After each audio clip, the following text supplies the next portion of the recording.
Haleluya. Salam kemenangan iman dan shalom bagi kita semuanya. Puji Tuhan, kiranya Tuhan Yesus memberkati kita semuanya. Hari ini hari baik bagi kita semuanya. Walaupun kita kembali beribadah dari rumah, tetapi ini tidak mengurangi semangat kita, tidak mengurangi sukacita kita untuk boleh mengikut Tuhan. Haleluya. Puji nama Tuhan Yesus Kristus. Dan Bapak Ibu Saudara-saudari, hari ini kita akan mendengarkan firman Tuhan. Kalau melihat daripada keadaan dunia saat ini, kita tahu bahwa seluruh dunia ini ada dalam kegelapan. Nah, Bapak Ibu Saudara-saudari yang dikasihi oleh Tuhan Yesus Kristus, hari ini saya rasa semuanya kita bertanya, kapankah hal ini berakhir? Kapankah Tuhan bekerja? Dalam buku Yesaya dikatakan saudara, ayat pasal 43 ayat 19 dikatakan, lihat aku hendak membuat sesuatu yang baru, yang sekarang sudah tumbuh. Belumkah kamu mengetahuinya? Lihat, aku hendak membuat sesuatu yang baru, yang sekarang sudah tumbuh. Belumkah kamu mengetahuinya? Saya percaya di tengah-tengah kegelapan ini, Tuhan mau membuat sesuatu yang baru dalam hidup saudara. Haleluya. Nah, bukan berarti yang lama itu tidak berguna atau salah. Tetapi Tuhan mau membuat sesuatu yang baru, karena yang baru inilah yang bisa menghadapi keadaan dunia sekarang ini. Nah, saudara, yang baru inilah yang membawakan berkat kepada saudara sekarang ini. Jadi Bapak Ibu Saudara-saudari, kapankah Tuhan membuat hal yang baru ini? Dan hari ini kita akan mendengar daripada firman Tuhan, judulnya ialah kemenangan yang keluar dari tengah-tengah kegelapan. Haleluya. Sekali lagi saya bacakan, lihat aku hendak membuat sesuatu yang baru dan yang sekarang sudah tumbuh. Belumkah kamu mengetahuinya? Ayat ini dimulai dengan perkataan lihat. Mengapa? Karena ada banyak orang yang tidak dapat melihat bahwa Tuhan sudah melakukan sesuatu yang baru. Itu sebabnya dalam hidup kita, kita bisa putus asa. Itu sebabnya dalam hidup kita, kita bisa mengeluh, kita bisa bersungut-sungut, saling mempersalahkan. Ada yang mempersalahkan pemerintah, ada yang mempersalahkan bahkan keluarganya, ada mempersalahkan orang dekatnya. Nah, saudara, mengapa? Karena dia tidak melihat adanya perubahan. Karena yang dilihatnya hanyalah persoalan. Yang dilihatnya hanyalah tekanan-tekanan. Yang dilihatnya hanyalah permasalahan-permasalahan. Itu sebabnya mereka tidak mendapatkan sukacita. Tapi hari ini firman Tuhan berkata, lihat, lihat, Tuhan sedang membuat sesuatu yang baru dan yang sekarang sudah tumbuh. Dan Tuhan bertanya, belumkah kamu mengetahuinya? Kita hanya dapat mengetahuinya apabila memang kita melihatnya. Apabila memang kita tahu kapan waktunya Tuhan bekerja. Nah, Bapak Ibu Saudara-saudari, hari ini saya mau memberitahukan pada saudara bahwa Tuhan mau bekerja. Dan kapankah Tuhan bekerja? Bapak Ibu Saudara-saudari, mari kita lihat lagi dalam Kejadian pasal 1. Kejadian pasal 1 ada beberapa ayat, ada 6 kali dituliskan frasa yang sama. Dalam ayat 5, 8, 13, 19, 23 dan 31. Dikatakan di situ saudara, ayat 5, jadilah petang dan jadilah pagi, itulah hari pertama. Ayat 8, jadilah petang dan jadilah pagi, itulah hari kedua. Dan seterusnya, jadilah petang, jadilah pagi, itulah hari ketiga, keempat, kelima, dan keenam. Dalam terjemahan bahasa Indonesia sehari-hari dikatakan saudara, malam lewat dan jadilah pagi, itu hari pertama. Dan kemudian dikatakan malam lewat dan jadilah pagi, itulah hari yang kedua. Dan kemudian dikatakan lagi malam lewat dan jadilah pagi, itulah hari yang ketiga. Seterusnya, malam lewat dan jadilah pagi, itulah hari keempat, kelima, dan keenam.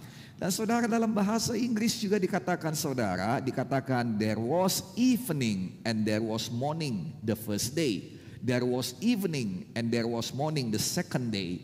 There was evening and there was morning the third day, the fourth day, the fifth day, and the sixth day.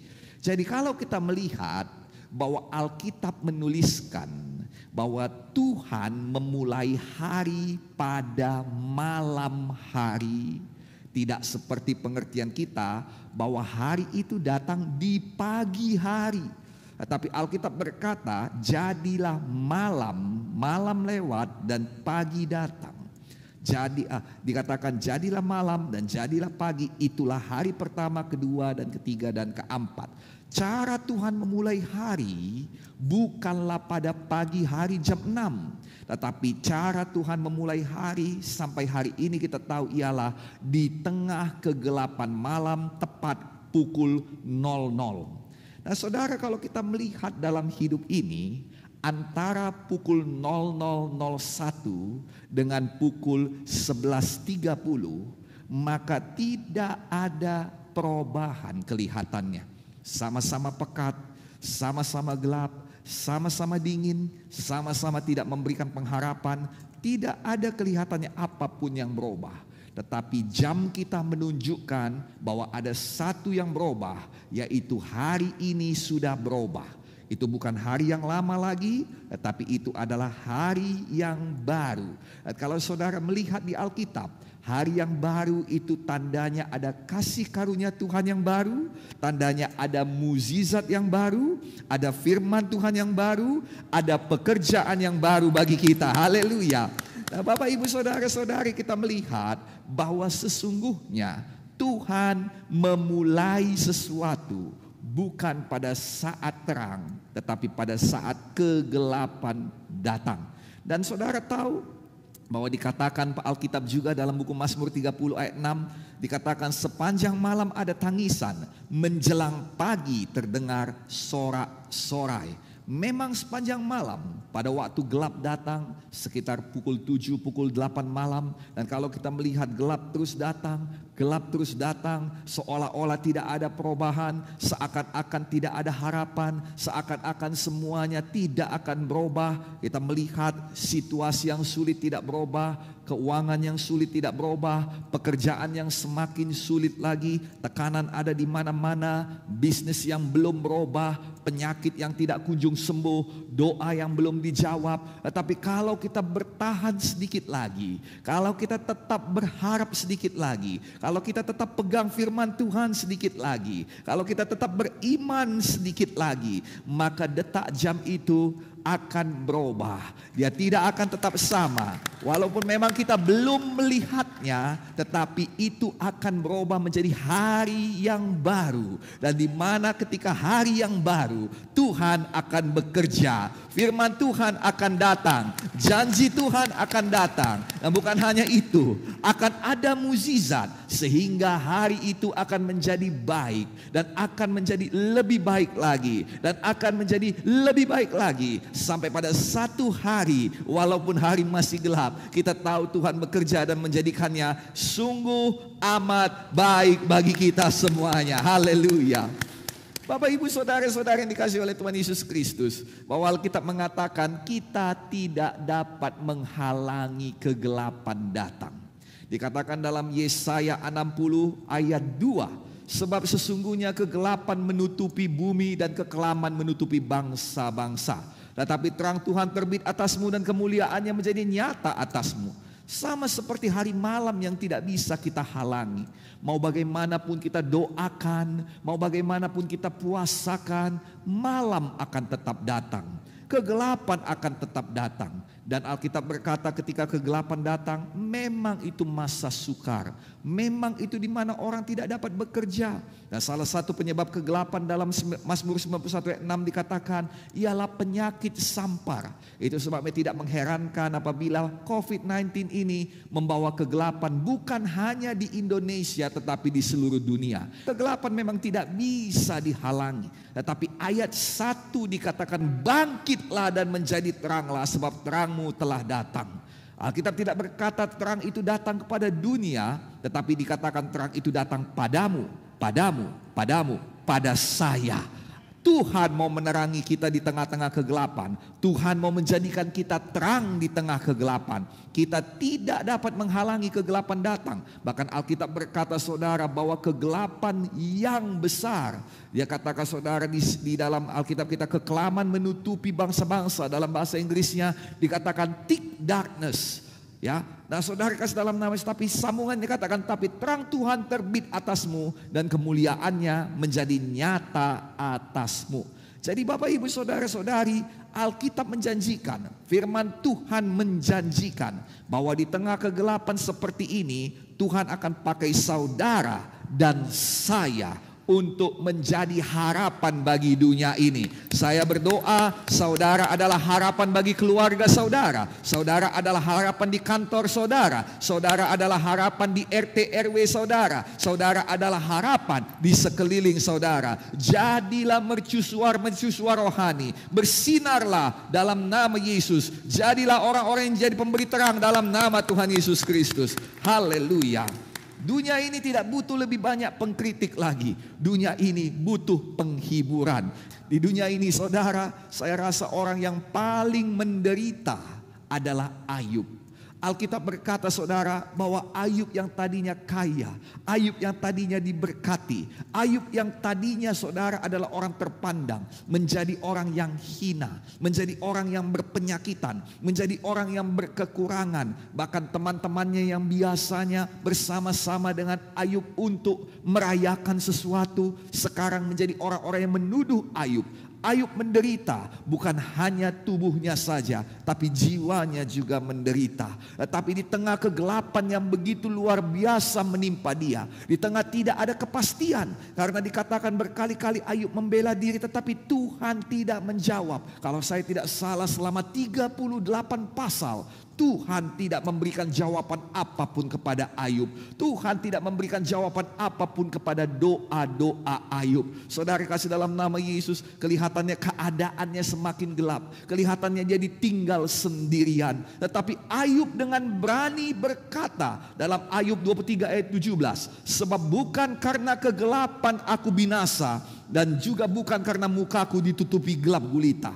Bukan karena kegelapan ini saudara binasa. Bukan karena persoalan saudara binasa. Bukan karena COVID-19 ini bisnismu binasa. Bukan karena coronavirus ini keluargamu binasa. Bukan di dalam nama Tuhan Yesus. Dalam terjemahan lain, yaitu terjemahan literal Indonesia, dikatakan dalam hal ini aku tidak dibinasakan oleh kegelapan. Nah saudara yang kasih dalam nama Tuhan Yesus, memang kegelapan membawakan banyak kesulitan. Kesulitan dalam bidang keuangan, kesulitan dalam mencari pekerjaan. Orang-orang yang tidak mau mengerti, yang menuduh, yang idealisme, tidak mau tahu tentang keadaan kita. Tekanan-tekanan dalam kehidupan. Dan juga saudara, ancaman-ancaman, bahkan sampai ancaman kematian oleh karena kesehatan yang buruk. Sesak di hati, tertekan di hati, masalah di hati ini. Tetapi melalui ayat ini kita mendapat pengertian bahwa apapun kegelapan yang melanda kita, semua itu tidak dapat membinasakan kita.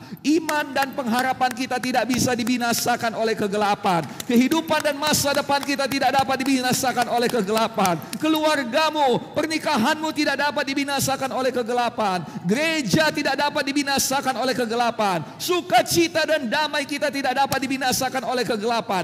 Janji Tuhan tidak dapat dibinasakan oleh kegelapan. Mengapa? Karena ada kuasa yang lebih besar daripada kegelapan manapun. Ada padamu, ada pada saya. Kuasa, yaitu kuasa firman janji Tuhan. Dan dikatakan bahwa langit dan bumi boleh berlalu, tetapi firman Tuhan tidak dapat berlalu. Kalau firman Tuhan berkata tidak melebihi kesanggupanmu, dia tidak akan berlalu. Kalau firman Tuhan berkata bahwa kegelapan tidak bisa menghancurkanmu, tidak bisa membinasakanmu, maka itulah yang terjadi. Tidak peduli sebagaimana beratnya kegelapan ini, tidak peduli sebagaimana dia berusaha, janji Tuhan ya dan amin. Maka dalam nama Yesus kita tidak dibinasakan oleh kegelapan ini. Boleh kita berikan tepuk tangan bagi Tuhan Yesus.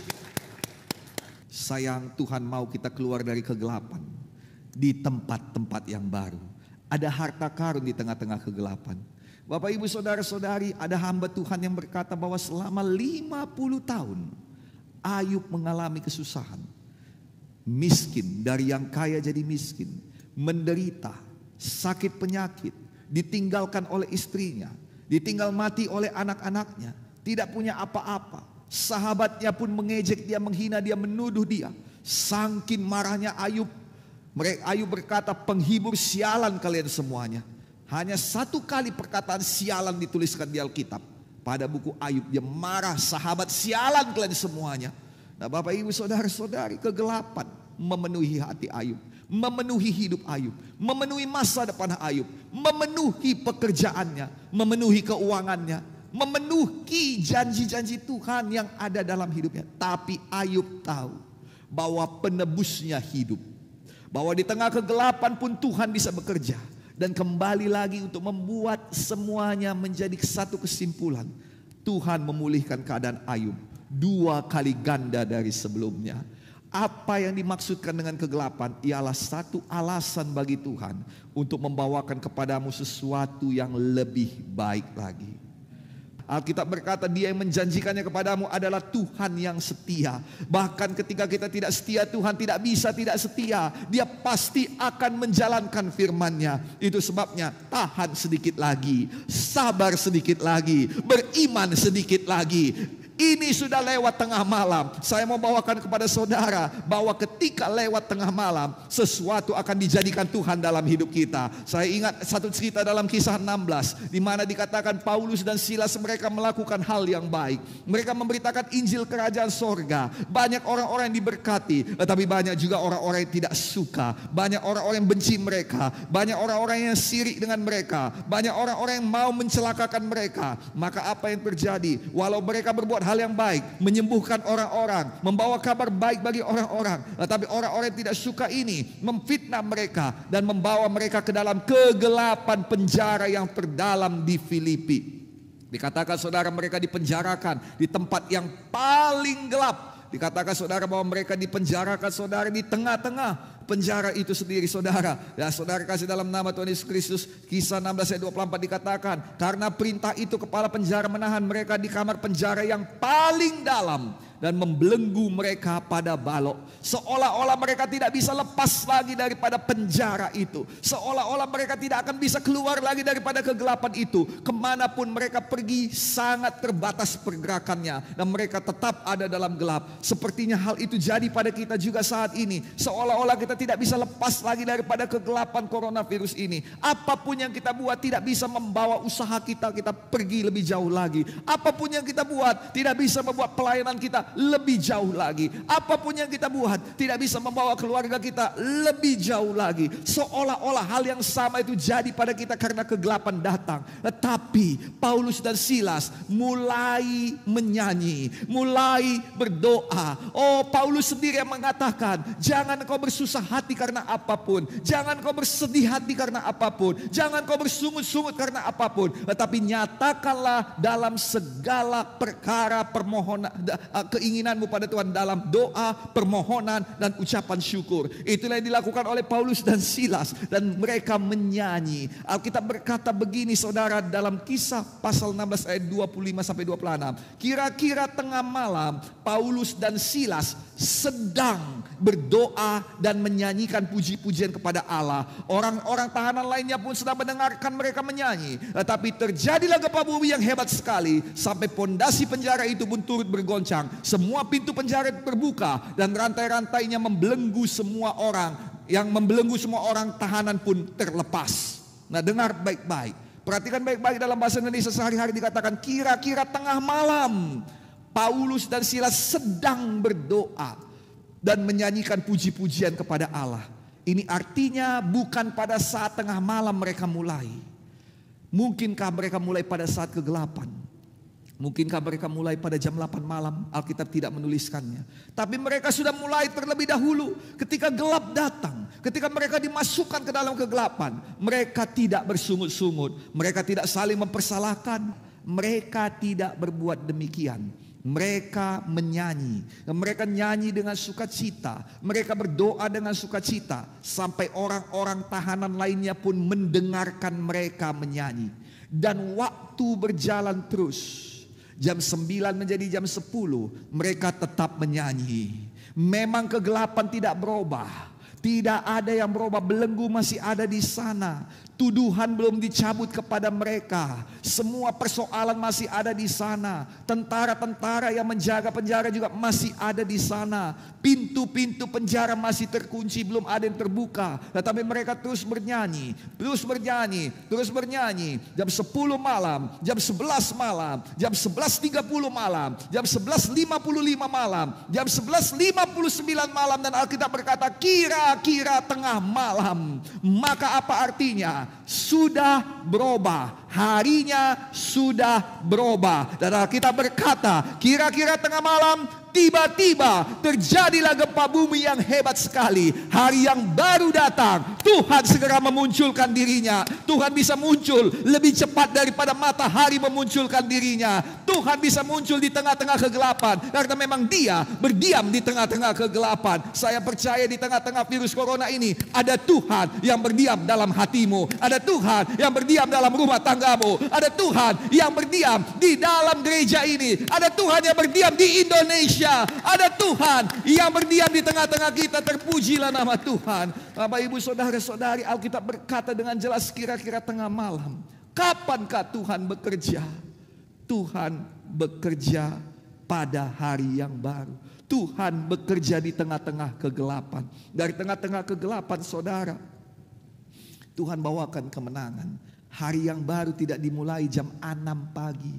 Ketika semuanya kelihatan, ketika semuanya mulai kelihatan indah. Matahari tidak menyakitimu, memberikan perasaan yang nyaman kepadamu. Burung-burung mulai berkicau, memberikan kepadamu, oh ini adalah hari yang indah. Saudara kasih dalam nama Tuhan Yesus Kristus, Tuhan tidak memulai hari dengan demikian. Tadi sudah kita baca dalam Kejadian 1 dikatakan saudara, malam lewat dan jadilah pagi. Itulah hari pertama, kedua, ketiga, keempat, kelima, keenam.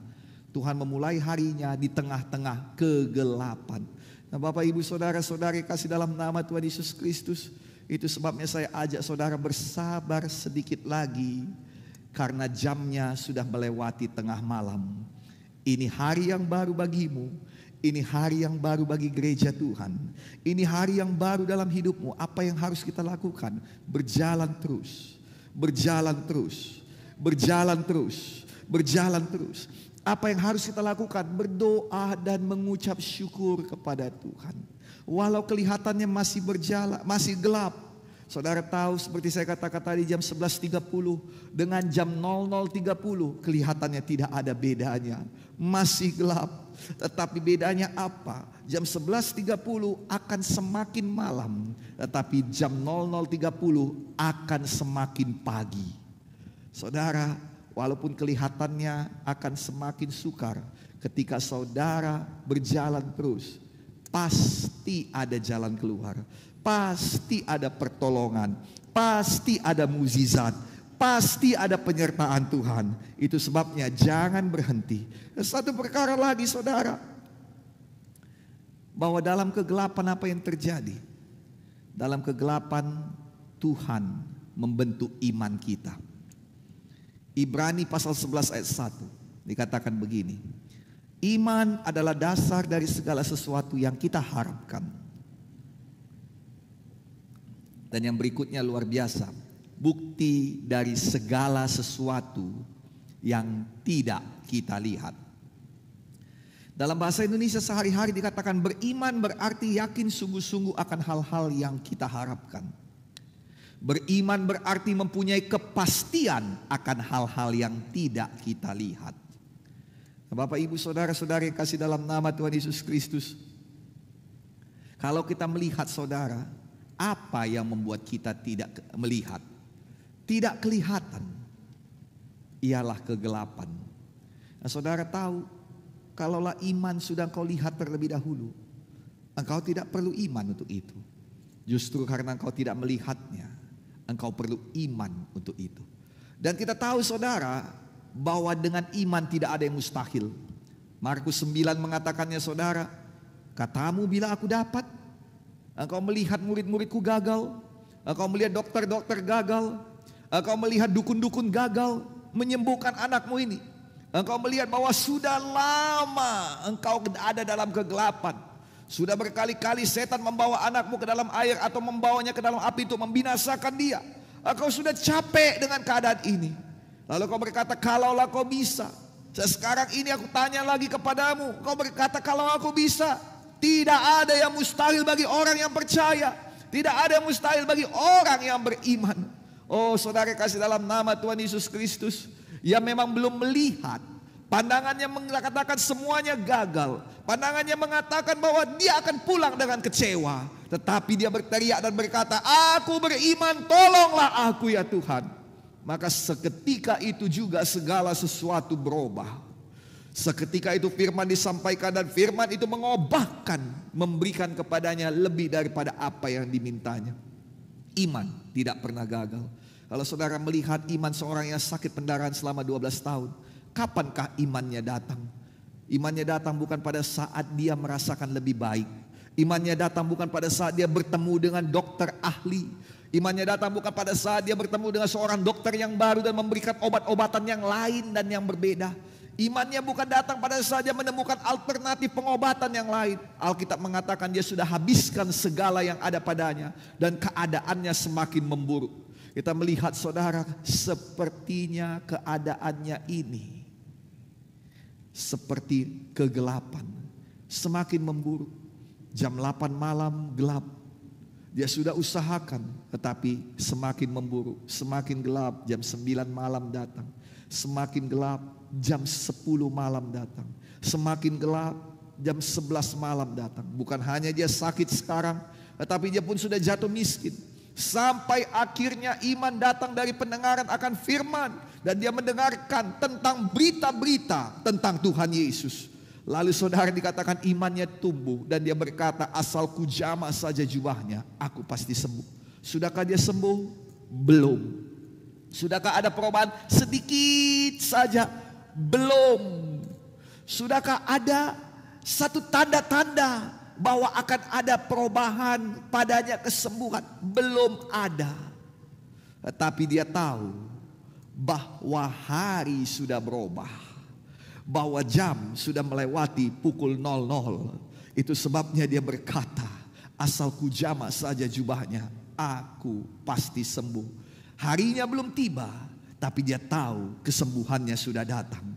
Dia tahu pekerjaan Tuhan pasti dinyatakan. Sampai pada akhirnya Yesus sampai ke tempatnya. Yesus sampai ke kotanya, yang mana tidak diketahui berapa lama dia menunggu. Tapi yang jelas saudara, dia menunggu, dia menunggu, dia menunggu. Tetapi dia tahu, dia menunggu bukan lagi menunggu dari jam 8 sampai jam 12 malam. Tetapi jam 00 sampai fajar merekah. Saudara yang kasih dalam nama Yesus, dia lakukan apa yang menjadi bagiannya. Sayang, lakukan apa yang menjadi bagianmu. Jangan berdiam diri di tengah-tengah kegelapan. Berjalanlah, lakukan sesuatu dan mukjizat datang kepadanya. Iman tumbuh.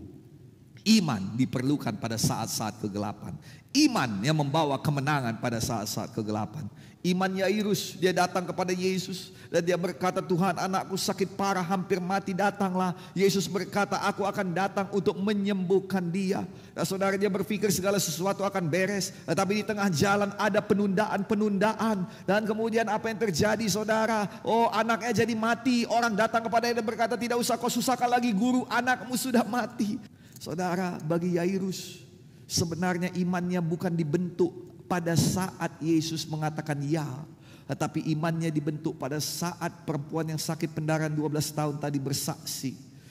Adalah perempuan itu yang membuat penundaan sehingga anaknya mati. Tetapi kesaksian perempuan itu yang berkata, imanku berkata, asalku jamah saja jubahnya, aku pasti sembuh. Dan Yesus berkata, imanmu telah menyelamatkan engkau. Dan itu firman itu dipegang oleh Yairus. Apapun yang terjadi, imanku bisa menyelamatkan anakku. Imanku bisa mengubahkan situasi. Maka ketika orang datang dan berkata kepadanya, anakmu sudah mati, dia memandang pada Yesus dan Yesus berkata, jangan takut, percaya saja. Saya percaya ke depan ini ada sesuatu yang baru. Ada sesuatu yang baru Tuhan bawakan bagi kita keluar daripada kegelapan. Saya akan tutup firman Tuhan ini begini. Memang engkau ada dalam gelap. tetapi engkau bukan dalam gelapnya kuburan, tapi engkau ada dalam gelapnya kandungan. Dua-dua adalah tempat yang gelap. Tetapi gelapnya kuburan itu merupakan kegelapan kematian, di mana di sana tidak ada perubahan yang baik. Semuanya menjadi lebih buruk, lebih buruk, lebih buruk, lebih buruk, lebih buruk. Bakteri-bakteri pengurai memisahkan semuanya, menguraikan semuanya, dan pada akhirnya orang yang mati itu menjadi tanah. Tidak ada bekas sama sekali, dan mudah-mudahan namanya yang diingat. Apapun daripadanya tidak ada apa-apa lagi. Itu yang terjadi dalam kegelapan kuburan.